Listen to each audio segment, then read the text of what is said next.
దేవాదాయ శాఖ మంత్రిగా ఉన్న మాకు మా అధికారులకి పూర్తి సహకారం సహాయం కావాలని చెప్పి మిమ్మల్ని అందరినీ కూడా కోరుకుంటూ ఓం నమో వెంకటేశాయ, ఓం నమ శివాయ, ధర్మో రక్షిత రక్షిత అని ఈనాడు సుపరిపాలన వైపు ఆంధ్రప్రదేశ్ రాష్ట్ర ప్రభుత్వం ఎన్డీఏ కూటమి నాయకత్వంలో తెలుగుదేశం పార్టీ జాతీయ అధ్యక్షుడు రాష్ట్ర ముఖ్యమంత్రిగా శ్రీ నారా చంద్రబాబు నాయుడు గారి నాయకత్వంలో ఈరోజు పరిపాలన ముందుకు సాగుతుంది.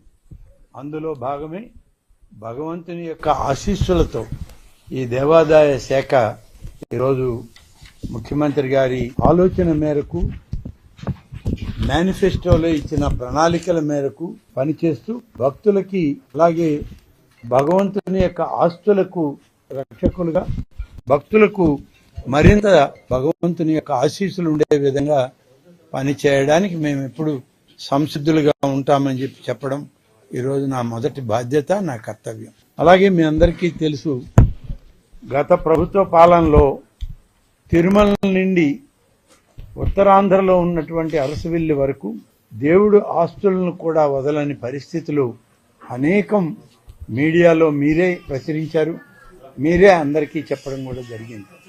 ప్రభుత్వం కూడా ఎప్పటికప్పుడు నివేదికలు తెప్పించుకోవాల్సిన అవసరం ఉన్నా గత ప్రభుత్వం నిర్లక్ష్యం చేసింది. ఇప్పుడు మేము వచ్చినప్పటి నుంచి చిన్న వార్త వచ్చిన నివేదిక తీసుకుంటూ ఉన్నాం. ఆ నివేదిక ఆధారంగా అధికారులను సరిచేసుకుంటూ పాలనను ముందుకు తీసుకుపోతూ ఉన్నాం. ముఖ్యమంత్రి గారు మొదటి దర్శనార్థం శ్రీ వెంకటేశ్వర స్వామి యొక్క తిరుమలకి వెళ్ళినప్పుడు అక్కడే చెప్పారు, మీడియా సాక్షిగా, ప్రక్షాళన అనేటువంటిది ఈ యొక్క తిరుమల నుంచే నేను ప్రారంభిస్తున్నాను. తిరుమల నుంచే ఈ రాష్ట్ర పనితీరు అలాగే దేవాదాయ శాఖలో అన్ని విషయాలను కూడా ప్రక్షాళన చేసి దేవదేవుని యొక్క ఆశీస్సులతో ముందుకు పోతామని చెప్పడం జరిగింది. చంద్రబాబు నాయుడు గారు ముఖ్యమంత్రిగా ఆయన నాయకత్వంలో అలాగే పాదయాత్రలో యువగళం పాదయాత్రలో శ్రీ లోకేష్ గారు ఇచ్చిన అనేక ప్రాంతాల్లో తెలుసుకున్న విషయాలతోటి కలిపి ప్రజాగళం యువగళం ద్వారా వచ్చిన అనేక వినతుల్ని కూడా స్వీకరించి మా యొక్క శాఖ ద్వారా వాటిని సరిచేసుకుంటూ ముందుకు పోయేటువంటి కార్యక్రమంలో ఇవాళ దేవాదాయ శాఖ పనిచేస్తుంది.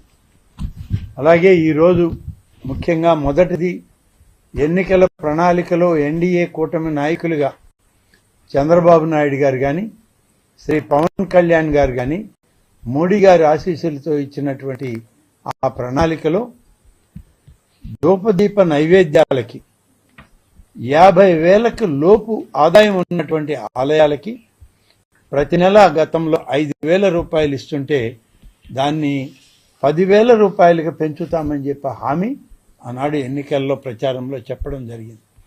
దానికి సంబంధించినటువంటి మొదటి ఫైల్ని ఇటీవలనే కమిషనర్ ఎండోమెంట్ కార్యాలయానికి వెళ్ళినప్పుడు దాన్ని క్లియర్ చేసి ప్రభుత్వానికి, అది మన ఆర్థిక శాఖకి, జిఏడికి పంపడం జరిగింది. తద్వారా ముఖ్యమంత్రి గారి అనుమతులు తీసుకొని దాన్ని విడుదల చేయడం జరుగుతుంది. దానికి ఈరోజు దాదాపుగా 32 కోట్ల రూపాయలు అదనపు భారం దేవాదాయ శాఖ మీద పడుతుందనేటువంటిది మాకున్నటువంటి అంచనా. అలాగే తిరుపతి ఆలయాలనే కాకుండా విడిపోయిన ఆంధ్రప్రదేశ్లో మనకి గతంలో ఉమ్మడి ఆంధ్రప్రదేశ్లో భద్రాద్రి రాముడు శ్రీరామనవమికి చాలా పెద్ద ఎత్తున హిందువులు అందరూ కూడా కొలిచేటువంటి దేవదేవుడిగా భద్రాద్రి రాముడు ఉండేవాడు. విడిపోయిన ఆంధ్రప్రదేశ్లో భద్రాచలం తెలంగాణ ప్రాంతానికి వెళ్ళాక మన ప్రాంతంలో శ్రీరామనవమి ఉత్సవాలకి రాముని యొక్క ఆశీస్సులు కావాలి అని చెప్పి ఆనాడు ఆలోచన చేసినటువంటి ముఖ్యమంత్రిగా చంద్రబాబు నాయుడు గారు కడప జిల్లాలో ఉన్నటువంటి